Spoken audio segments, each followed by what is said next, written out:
রাজ্যে DNA club প্রকল্পে কর্মরত বিজ্ঞানীদের নতুন নতুন প্রকল্প নিয়ে আসার উপর গুরুত্ব আরোপ করলেন বিজ্ঞান ও পরিবেশ মন্ত্রী Animesh Debbarma.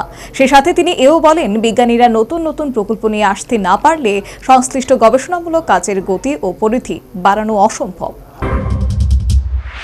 School DNA club হলো একটি প্রোগ্রাম যার মাধ্যমে স্কুলের ছাত্রছাত্রীদের মধ্যে বিজ্ঞান এবং প্রযুক্তির প্রতি আগ্রহ তৈরি করা হয়। বিশেষ করে জীববিদ্যা এবং ডিএনএ সম্পর্কিত জ্ঞান প্রদানের মাধ্যমে এটি একটি শিক্ষামূলক কার্যক্রম যা স্কুল পর্যায়ে শিক্ষার্থীদের ডিএনএ এবং জীববিজ্ঞানের বিভিন্ন দিক সম্পর্কে জানতে উৎসাহিত করে। ত্রিপুরা বায়োটেকনোলজি কাউন্সিল রাজ্যের স্কুলগুলিকে ব্যবহারিক বিজ্ঞান এবং জৈব প্রযুক্তি বিষয়ক পরীক্ষা নিরীক্ষা করার জন্য ডিএনএ ক্লাব প্রকল্পের মাধ্যমে আর্থিক অনুদান এবং কারিগরি সহায়তা প্রদান করে। এক্ষেত্রে স্কুলগুলিকে 4 বছরে মোট 80টি ব্যবহারিক বিজ্ঞান ভিত্তিক পরীক্ষা নিরীক্ষা করতে হয়। প্রতি স্কুলে ডিএনএ ক্লাবে অষ্টম থেকে দ্বাদশ শ্রেণীর ন্যূনতম 100 জন ছাত্রছাত্রী ডিএনএ ক্লাবের মেম্বার হন। প্রত্যেকটি নির্বাচিত স্কুলে এই ডিএনএ ক্লাবের জন্য একজন টিচার কোঅর্ডিনেটর থাকেন।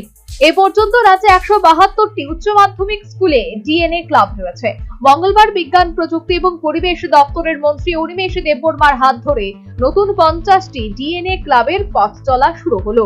সেই সঙ্গে রাজ্যে ডিএনএ ক্লাবের সংখ্যা বেড়ে দাঁড়ালো 222টি। এদিন প্রজ্ঞা ভবনে নতুন 50টি স্কুলে প্রধান শিক্ষক, টিচার কোঅর্ডিনেটরদের ডিএনএ ক্লাবের তালিকাভুক্ত বিজ্ঞান বিষয়ক বিভিন্ন পরীক্ষা নিরীক্ষা বাস্তবায়নের প্রশিক্ষণ প্রদান করা হয়।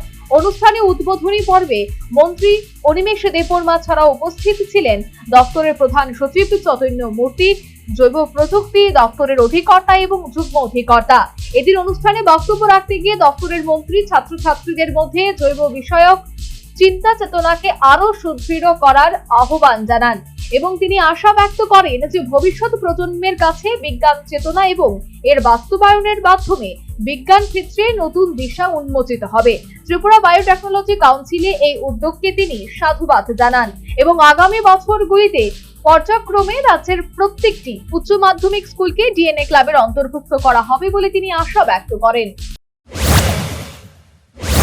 আমি আমাদের সায়েন্টিস্টদের বলছি যে সায়েন্টিস্টরা প্রজেক্ট তৈরি করে আরো টাকা আনতে হবে। সায়েন্টিস্টরা যদি শুধু বসে কেন্দ্রীয় সরকার থেকে যে টাকাগুলো আসছে এটা দিয়েই যদি কাজ করে, তাহলে কিন্তু এই কাজের সীমানা যতটুকু আছে এতটুকুই থাকবে। এখন এই সীমানা পেরিয়ে তাদের আরো নতুন করে কাজ করতে হবে। কারণে আমি বলেছি যে বিজ্ঞানীরা টাকার সংস্থানের জন্য প্রজেক্ট তৈরি করে NEC, donor, ministry of science and technology ইত্যাদি ইনস্টিটিউশনের কাছে প্রজেক্টগুলো জমা দিয়ে এই টাকাগুলো আনতে, আর টাকা এলেই এগুলো সবগুলো স্কুল যেন এইটার আওতাধীন আসে চেষ্টা।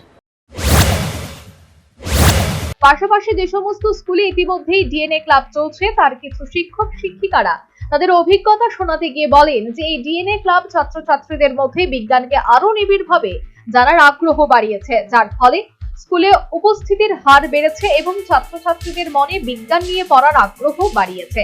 ডিএনএ ক্লাবের অন্তর্গত বিভিন্ন বিজ্ঞানমূলক পরীক্ষাগুলির মধ্যে রক্তের গ্রুপ নির্ণয়, মাশরুম চাষ, পেপার রিসাইক্লিং, ভেষজ আবির এবং ভেষজ সাবান, ধূপকাঠি, মশা নিরোধক তেল তৈরি, পেরিস্কোপ, লেবু থেকে তড়িৎ উৎপাদন, ডিমের খোসা দিয়ে চক তৈরি, জৈব কীটনাশক, ঘরে তৈরি ভ্যাকুয়াম ক্লিনার, বিভিন্ন ফল থেকে ডিএনএ শনাক্তকরণ ইত্যাদি বিশেষ উল্লেখযোগ্য। উল্লেখ্য 2025-26 অর্থবর্ষে যে নতুন 50টি স্কুলে আগামী 4 বছরের জন্য ডিএনএ ক্লাব বাস্তবায়িত হবে তার মধ্যে উত্তর জেলার 6টি, ঊনকোটি জেলার 6টি, ধলাই জেলার 6টি, খোয়াই জেলার 4টি, পশ্চিম জেলার 10টি, গোমতী জেলার 7টি, দক্ষিণ জেলার 7টি উচ্চ মাধ্যমিক স্কুল রয়েছে। ত্রিপুরা বায়োটেকনোলজি কাউন্সিল প্রতি বছর সেরা টিচার কোঅর্ডিনেটর ও সেরা ছাত্রছাত্রীদের তালিকা তৈরি করে একটি বই প্রকাশ করে। Bureau report, news vanguard.